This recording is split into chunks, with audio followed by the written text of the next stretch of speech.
Shalom, I'm Rabbi Stephen Lewis of Temple Ahavat Achim, and I am recording an introduction to the event which was held on March 21st, American Passover and Racial Justice Reflections of Bill Fonvielle. So first, I'm very grateful for Bill for his willingness to share with the community and for all the people who came to the event to learn the week before Passover something about our American history of racial injustice and the continued struggle for greater equity in our society. We began with an article, an essay that was written featuring Bill's grandfather, which was written for teachers teaching about American history and how specifically to teach about restrictions on voting rights and people of color in our country.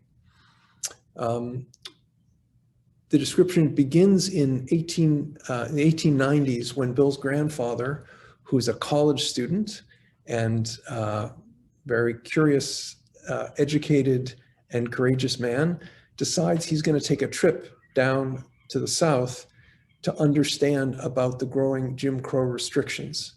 He begins in North Carolina, and when he gets to Atlanta, that is where he starts to really feel the effects of those laws, where he is no longer able to sit in the same place in the train, and he begins to have segregated facilities for Black and white citizens. The point that the article makes is really that we look back at history as being something that had to be as it was, and we don't usually think about how at each moment there are choices and struggles and decisions that are made.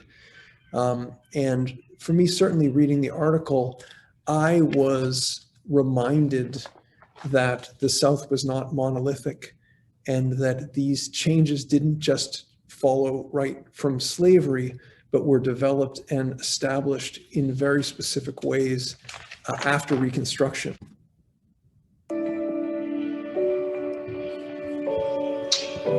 Greetings.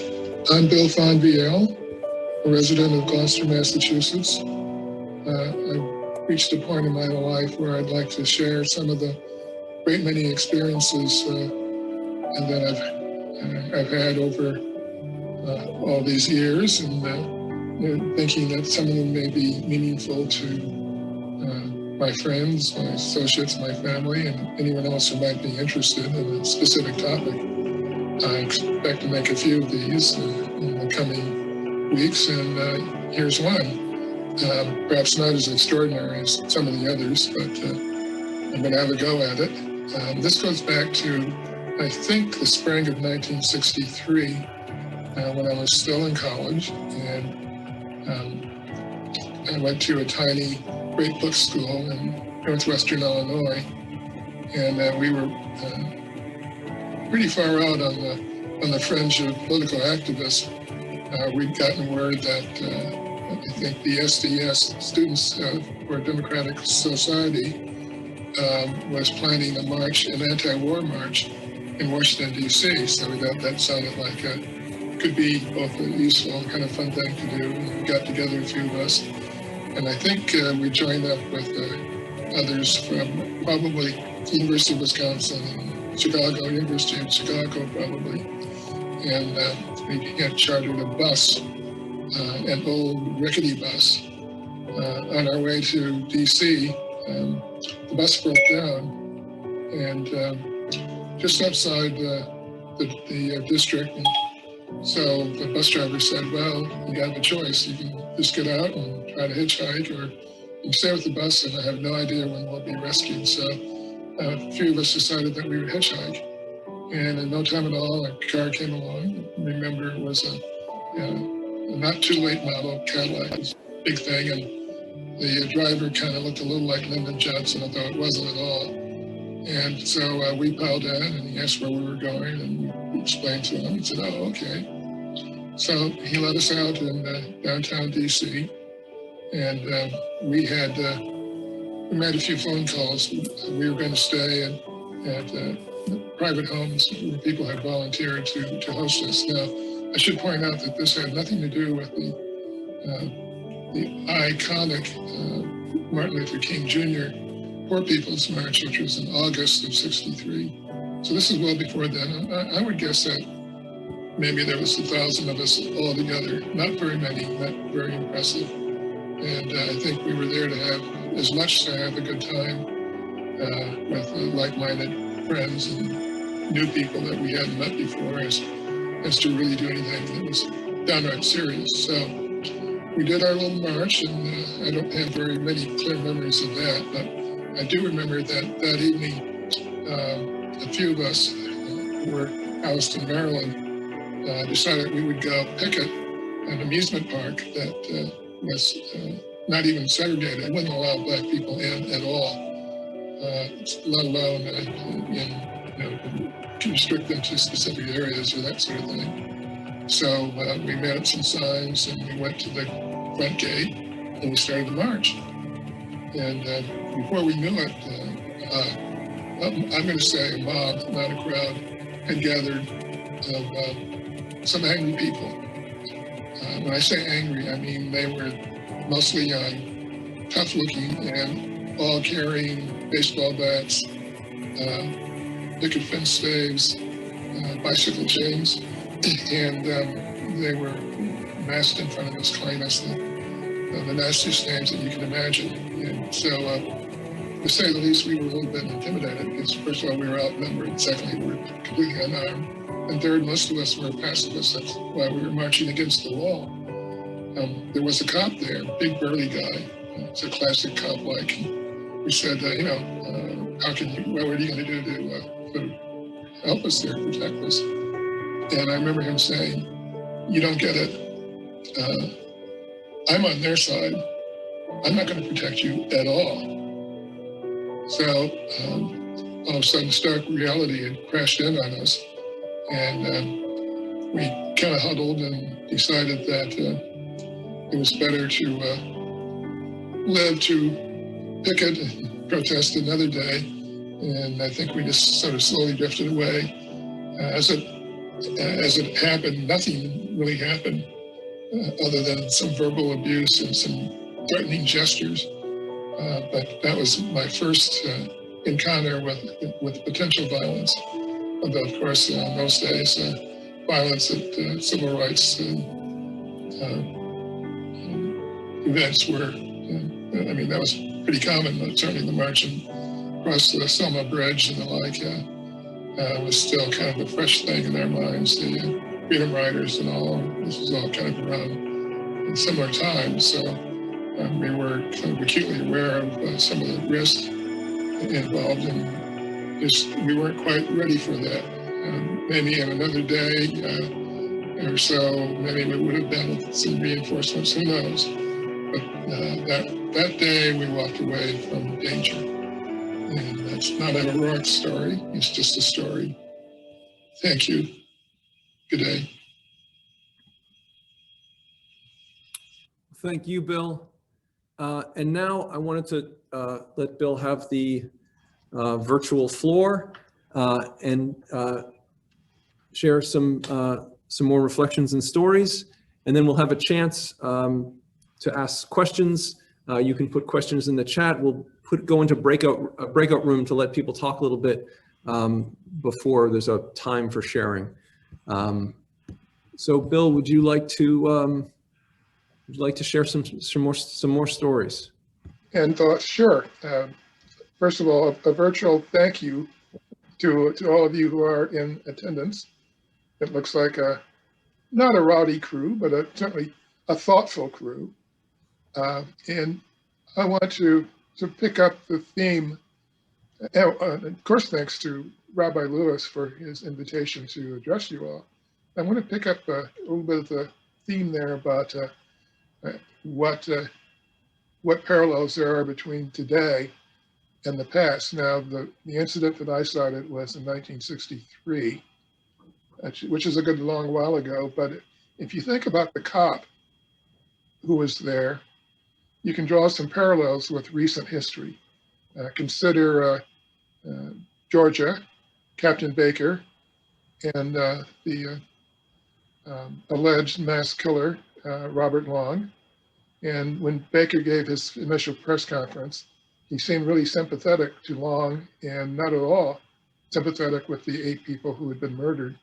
He said, in effect, that Long was at the end of his rope, which in my mind is always kind of a lynching allusion, but not in this case, I gather, and that he had had a really bad day. Same cop mentality.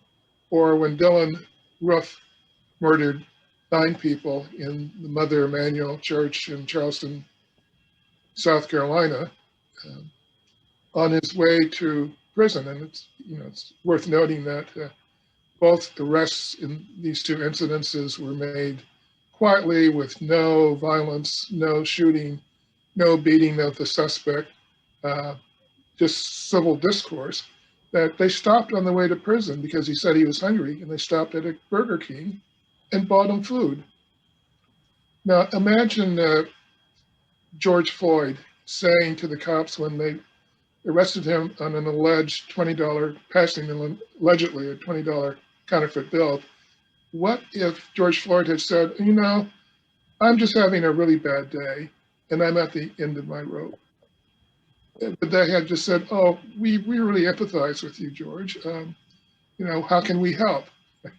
Not exactly. So these kinds of disparities still happen today. So I'm going to move on from that to more of a theme around Exodus. Passover, of course, really alludes to when Moses instructed the Jewish population to smear their door entrances with lamb's blood so that the angel of death would pass them by. That's the real meaning of Passover. And what I think the parallels between the Black experience and the Jewish experience lie more in the story of Exodus, the fleeing from tyranny. And when I was indeed embroiled in Maryland, it came down to a choice, and Rabbi talked a little bit about choice appropriately. And so we chose to withdraw, not in the sense that the Jews chose to withdraw from Egypt, but there is a sense of parallel there. The Jews could have confronted the Pharaoh's army as they ultimately did with the Romans, but they would have been squashed like the proverbial bug against the Pharaoh's mighty army. So they made the choice to simply depart, which I think is sort of maybe the first instance of the emergence of the Jewish diaspora. And so Black people in America made that choice many times. In antebellum times, it's estimated that about 600,000 enslaved people tried to escape slavery. I'm sorry, 100,000, not 600,000. 600,000 is the Bible tells us that that's the number of Jewish males plus their families who left Egypt. 100,000 African Americans, enslaved people, tried to escape slavery and managed to do so for a while, despite the existence of Fugitive Slave Acts of 1793 and later 1850, which just beefed up the original act. Those acts essentially said that every, and I will say white person, was required to aid slave capturers if they were in their area. So you could be arrested or fined if you failed to help capture escaped enslaved people. And that was the law of the land for a number of years. Again, in terms of parallels, the iconic location for escaping enslaved people was the quote unquote promised land. And the promised land was iconically across the Ohio River. So here you have a body of water people fleeing oppression and having to cross water to reach the promised land.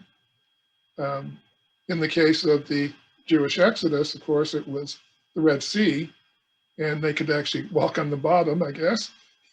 But again, they were released into the promised land where they wandered for about 40 years. And indeed, the later postbellum, if I can coin a phrase, era, when Black people migrated from the South for about 40 or 50 years, beginning just right around and after the time of World War I until the middle and late 1960s. What happened, of course, in the 1960s was the passage of the Civil Rights Act in 1964, and and Title II of that act was the Public Accommodations Act. So the amusement park in Maryland would have been obligated to have desegregated under the provisions of Title II only a year or so later.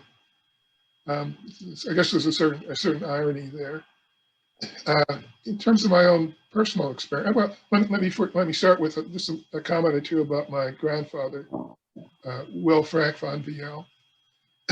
He was born in North Carolina and went to college and married a college classmate of his. They both graduated in 1894. And he then ultimately moved to live with her in Mobile, Alabama. So he actually did wind up in the South.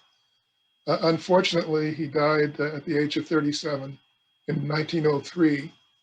And I don't know what from, but he was, as you may have surmised, not only a poet, but also he was a writer. He was a newspaper editor. He wrote a book. He probably was, in a sense, the first Black college sports writer, because he wrote an account, first-hand account of the first football game between two historically Black colleges. And that would have been, I think, 1890, 1891, sometime around then. So that was just a quick picture on my grandfather, who was obviously a scholar. He studied Latin and Greek and the classics and all those things that people studied in those days. Coming up to more modern times, but still kind of ancient times, I was born in 43, late 43, almost 44. And my earliest memories go back to maybe around 1947, traveling with my family. My father was a physician, and I grew up in Rockford, Illinois. And my father had come north from Alabama ultimately to go to medical school, got his MD at Howard University. And I don't know much about that period at all, but I gather that he stayed in the north.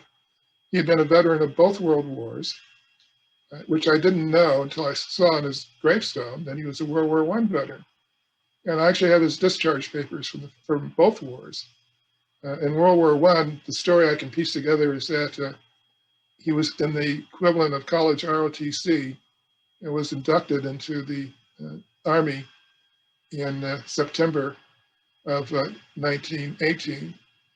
And the war ended 2 months later. So although his older brother was on a troop ship headed off to Europe at the time and then turned around, he never saw any actual action, and he was honorably discharged after 2 months of service.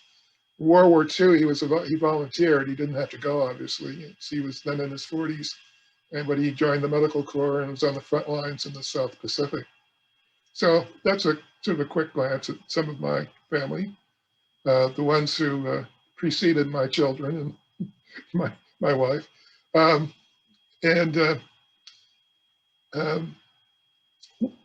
Because we were actually quite a privileged family, I grew up in a town that was Rockford, Illinois, that was not, I would call it being a very open and tolerant town. And I don't recall, outside of housing, that we really faced any particular problems. The schools were integrated and had been for a long time. And when I was a public school student was when they started to hire Black teachers for the public school system.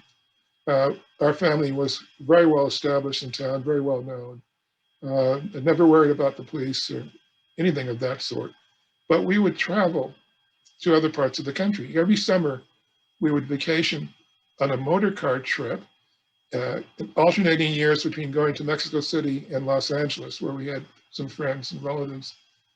And I recall that in both cases, there was always a sense of kind of escaping an oppressive system. Going to the South and the West, we clearly used, if not the Green Book, something very similar to it, because somehow my parents always seemed to know a place that we could stay. Now, mind you, the period I'm talking about, from about 1947 to about 1955, was before the interstate highway system. And so then we would take US highways, and Highway 66 was one that we often took to go to Los Angeles. And you didn't have the big box establishments where one might stay. You had sort of mom and pop places, and many of which were not open to African Americans.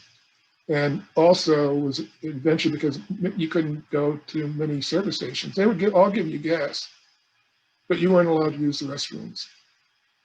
So we always kind of provided for ourselves. And going to Mexico, I can recall this feeling. You get to the Rio Grande, we went to San Antonio often, where there was a nice motel that was Black owned, and the place that I really, as a kid, kind of enjoyed staying for a number of reasons. And then we would cross the border, cross the Rio Grande, and immediately into the desert, I would add. I would immediately feel this sense of release, of freedom. It's just because we could go anywhere, do anything that we could afford in Mexico. We didn't feel the lash of discrimination there. And that feeling of freedom was almost palpable. You know, when you say that we feel freedom, that we would feel that in a real sense. And then coming back, of course, across the border, you would kind of like, oh God, we're back here again. So that was a sense of it. One of the earliest experiences, which is a little kind of off subject, I guess, in travel, was going as a kid with my father to White Sox games in Chicago. And we would drive in. It was about an 80, 90 mile drive. And again, this was before any of the interstates. It was all on the two-lane highways. And we'd go into Chicago, we'd go to the game. And once we went to a White Sox, Red Sox game, and I actually got to see Ted Williams play. That's a story for another time. But coming back to Rockford, we would always be stopped by a cop. And my father had license plates. We had nice cars. And my father had license plates that identified him as an MD. So the cops would know that we were people of some substance and had money. And I recall that the first time this happened, cop pulled us over. Father rolled down the window. The cop said, "Let me see your license." And I noticed with astonishment that his license was clipped a $20 bill.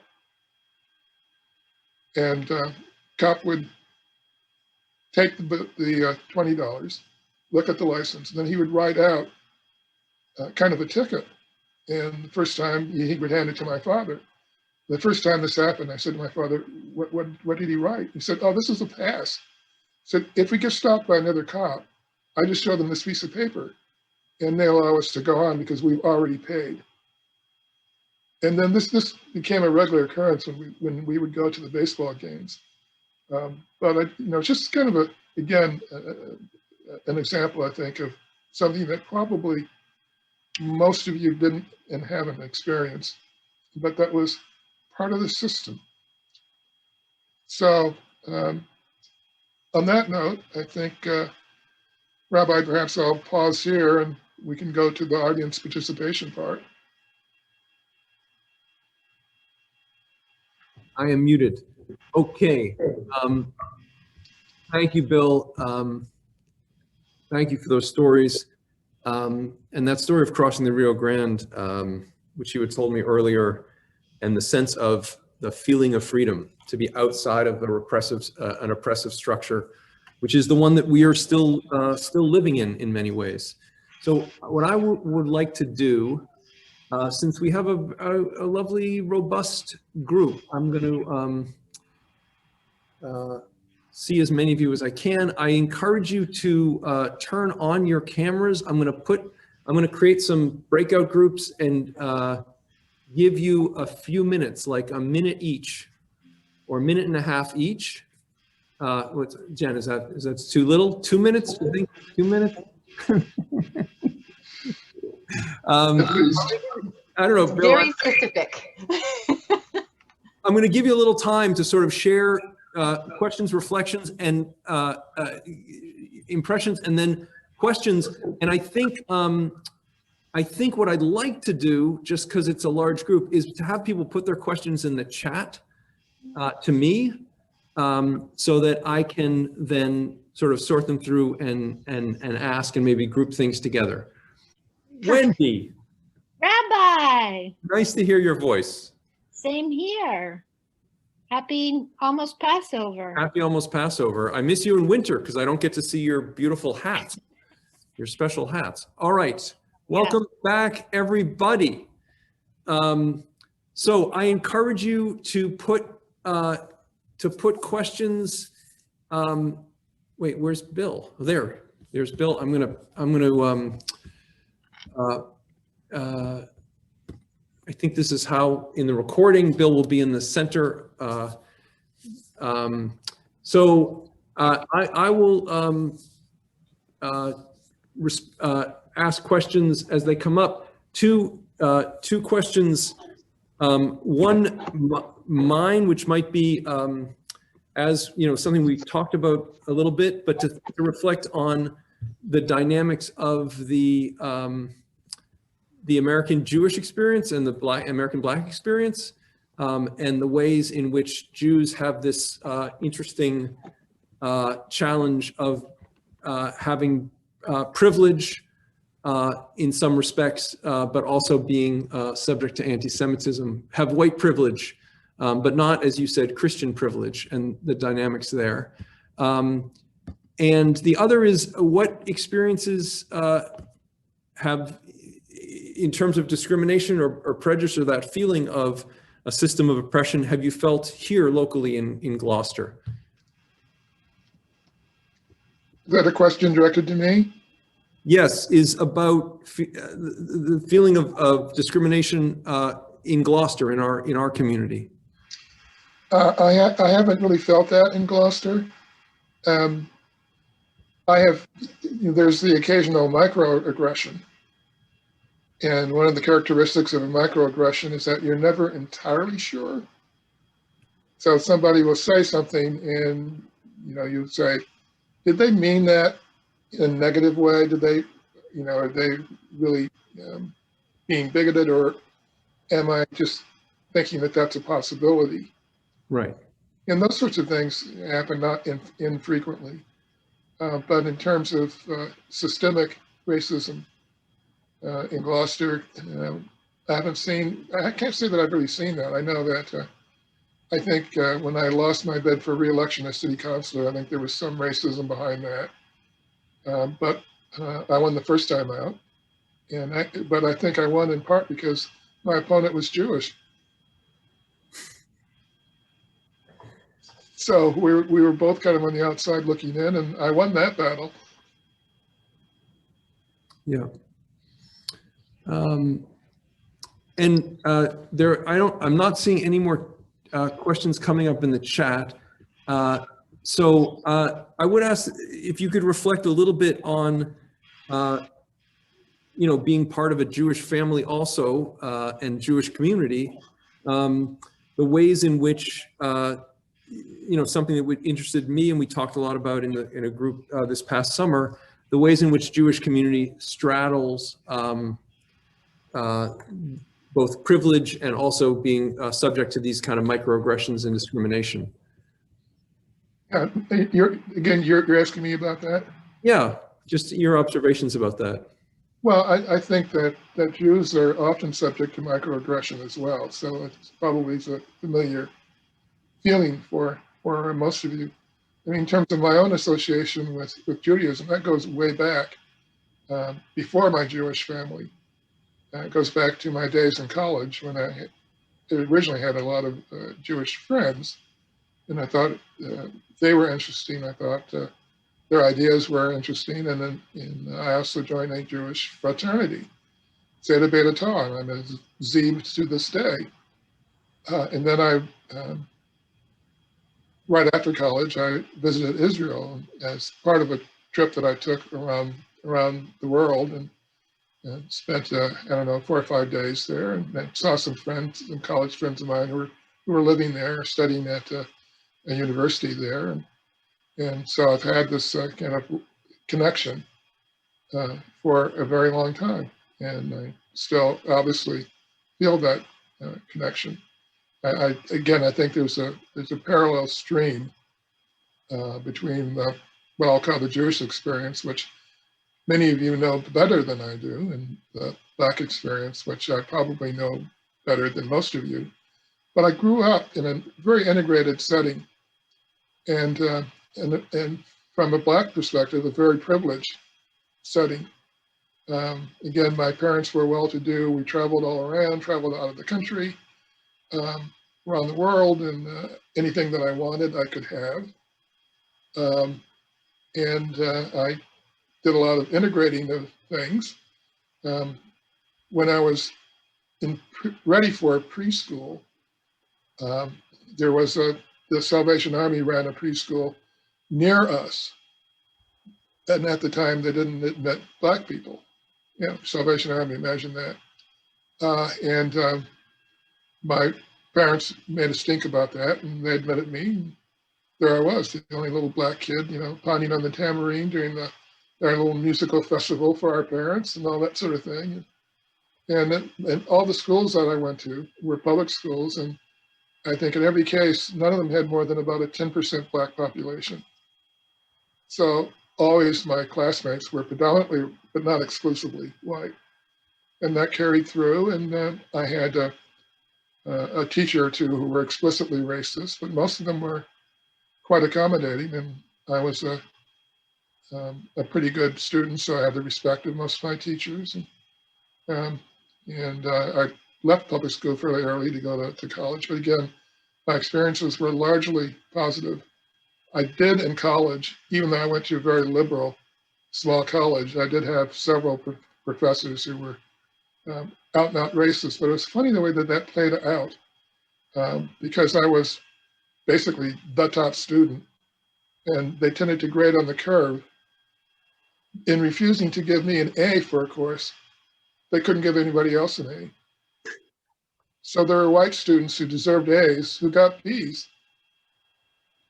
And indeed, in junior high school in Rockford, I had a teacher who my sister had and who had warned me in advance that she was like racist to the bone. And so that fall, I was 2 weeks late in enrolling in school because we were on a trip abroad, and we got back in fall.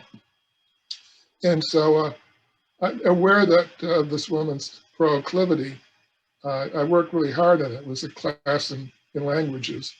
So it was a little Latin, a little Spanish, I guess a little German. And I managed to turn in perfect homework, got 100 in every single examination, and I still got a B. And so I said, well, why did you give me a B? She said, because if I gave you an A, it would not be fair to the other kids in the class, meaning the white kids, whatever that meant. So I went to the school principal and I said, this is not fair. And he said, well, it's out of my hands. So the teachers have the discretion to give whatever grade they want. See ya, Charlie. And so, it was these kinds of things. But you know, they're all part of the experience of growing up. And everybody has had experiences of not being treated fairly. Not even white kids. I mean, hello. It just kind of happens, and in our cases, we knew the reason why. Right. Thank you. So I have sort of three questions. There's several questions on these themes. So I'm just going to give them, ask them all, and you can pick and choose or integrate however you want. And we are going to try to end not too far after 2:30. So here are the three sort of categories of questions. One is, how do you see greater equity being advanced, both locally and, well, locally was the question, but so that's one question about how can we do better as a society to have more equity and less discrimination. The other is your reflection on the rise in anti-Semitism, perhaps compared to the rise in other kinds of discrimination and hate that we're seeing now. And also a question about, since your grandfather's story focused so much on this regional difference, if you feel through friends or family regional differences and how this plays out for African Americans in different parts of our country. So those are three diverse things: one about the future and doing better as a society, one about anti-Semitism, and one about how this plays out in different parts of our country.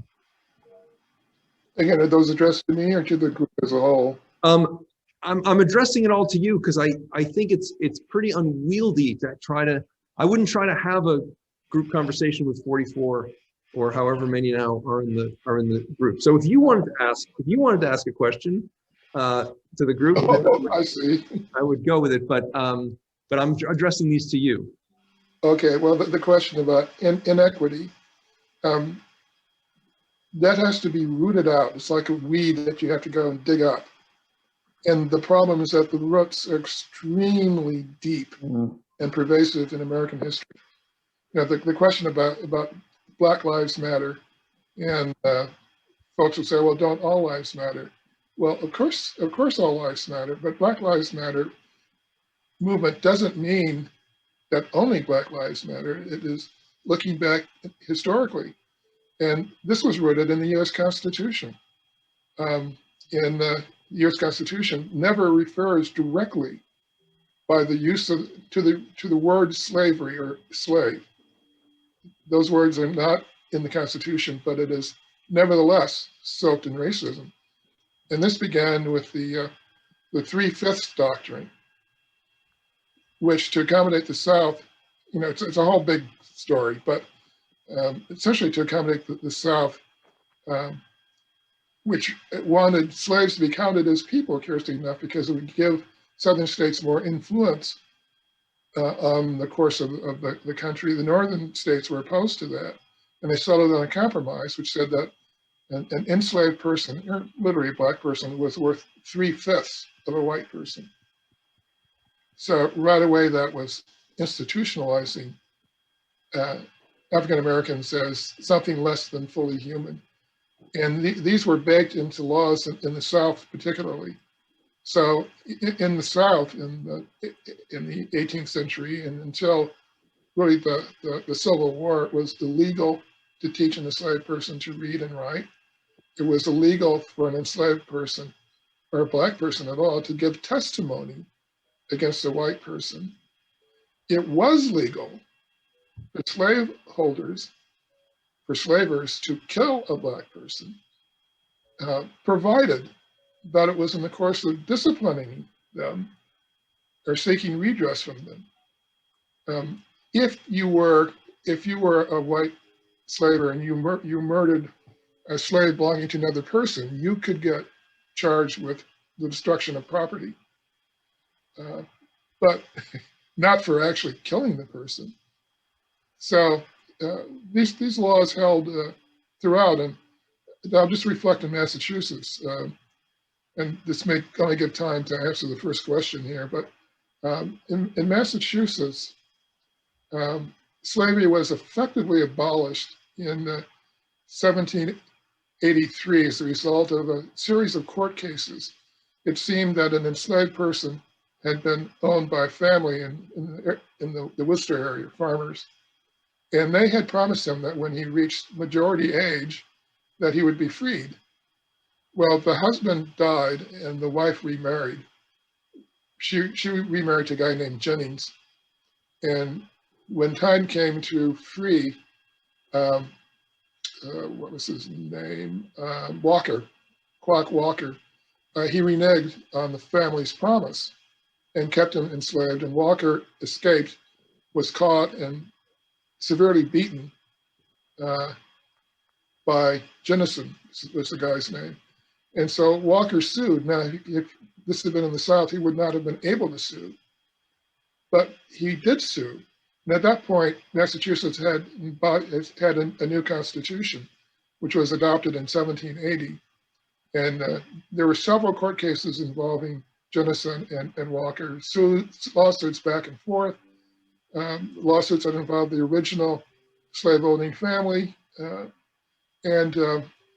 Finally, initially, Walker won in a jury trial, citing the 1780 Constitution. This trial was in 1781, which basically took language out of the original Declaration of Independence, and it said that all men are born free and equal. And the jury said that means all people, it doesn't say some people. And this got appealed by Jennison. And then the Massachusetts Supreme Court ruled with the original jury trial and said, that's it. The Constitution is clear on this matter. And Walker is entitled to reparations. Now, it may be useful to point out that this was before the 3/5 Act in the US Constitution, which was not ratified until 1788. So this predated that. And a lot of people think that Massachusetts was the first state to abolish slavery. Actually, Carol's cousin Barbara will enjoy knowing, or may know, that it was Vermont, which in 1788, not 1788, 1777, through an act of the state legislature, not only abolished slavery, but enfranchised Black men. So there's a little bit of New England history, and I think that kind of used up the time. Sorry about the other two questions, but I think everybody can reflect on those for themselves. Well, but Bill, I would like to just, Okay. I mean, I love the articulation and the importance of the history. And again, this sense of things don't have to go the way they went. And at this moment now, where we're facing so many challenges in terms of inequity in our country and the resurgence of discrimination and violence against minority groups, I wonder if you could reflect a little bit on the future, which is what we're supposed to do at our Passover table, to take the past, to own it as our own, and then think about how we're going to do better in the future. So I'd love to leave with your sense of how we might do better in the future. But this is one I would really want to throw back on the audience. I mean, we're going to have our own little Seder, and we will certainly consider this. But I'd really like to hear from the people here, their thoughts about that. All right. Well, please raise your hand virtually or literally, and we'll see if we can hear from the community on this question. Barbara, please, I'm going to ask you to unmute. Well, I think a major word is awareness, awareness, awareness. And when I was in my little small group, we talked about the fact that apocalypse, although it's taken on a meaning of end world etymologically lately, but what it really means is a Greek word meaning revealing and unfolding. And I think we are in apocalyptic times because things are being revealed and unfolded, and for us to be aware of them. And I said in our little group, if someone had told me years ago that I'd have a sign in front of my house talking about how Black Lives Matter and love is love and women's rights are equal rights, I would have thought, what on earth is that about? but now we know, we're aware. And when we see everybody praising our inaugural poet, so she's a celebrity, and then after which she is stopped by a security guard in her own neighborhood because she looks suspicious. So I think it's our awakening awareness in these apocalyptic times, and then our determination that we have been made aware for a reason, because it's our responsibility to do something. That would be my 32 cents on that topic. Beautiful. Thank you. And Alan and Carol have a hand raised. So, Rabbi, you've been trying to work the analogies between the Jewish experience and the Black experience. So let me try to build on that. After the Holocaust, which is certainly the height of anti-Semitism, a strong case was made for reparations to Jews, and there were significant reparations made by the country of Germany to the country of Israel and to many Jewish families. When the Japanese were interred after World War II, the United States made reparations to Japanese families. And at least my own sense, as we move forward, we have to give serious consideration to reparations for the very systematic and government-sponsored discrimination that Black people have faced in the United States. So as we look forward, I think the Jewish experience of the past of receiving reparations with great justification sheds some light on what might be a way of moving forward to create, to build equity in the future for Black families. Thank you, Alan. And although, you know, reparations is something that has more momentum than it ever has in the past, there are sort of smaller efforts. I know that our Congressman, Seth Moulton, I believe, is introducing a bill to try to at least address some of the inequity from the GI Bill. Systematically didn't allow African-American soldiers to participate. And so his focus on veterans, I think, is coming into play there. And so I hope people can be supportive of those efforts as well. It's interesting that the city of Evanston, Illinois, has recently adopted a reparations plan. And ironically, one of my other videos is about when I was a student, graduate student at Northwestern University, founding an organization to combat and leading an organization to combat housing discrimination in Evanston and the North Shore of Chicago. So I guess it's come full circle. All right. So I would, I don't see hands raised, and it's hard to see everyone. I see Ruth.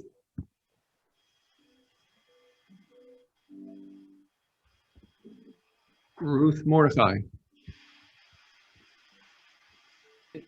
I just think it's all about working for voting rights right now. I think that's where the power is. Right. Yes. Yes. Okay. I'm into that. So I would like to thank everyone for coming to participate, and to thank Bill especially for sharing with us. Give a virtual applauding appreciation. And I hope that you bring this on into your Passover Seder and into your consciousness more and more moving forward, the way this article sort of helps us think about how history is present and how we are involved right now in making decisions about how equitable our society will be, and whether we're going to slip into a systematic discriminatory system in order to make sure that white people continue to have privilege and power. And we, as decent people and out of Jewish tradition, it is incumbent upon us to stand against that and to work against that very directly. So I offer that as an intention as we go into Passover. Bill, thank you so much. I'm so glad we ran into each other on the boulevard about a month and a half ago, and we're able to concoct this plan. So thanks to everyone for coming, and Shabbat Shalom and Zizn Pesach. Sign up to participate in the TAA second Seder on Sunday night. I look forward to seeing many of you there. Thank you, Bill. Bye.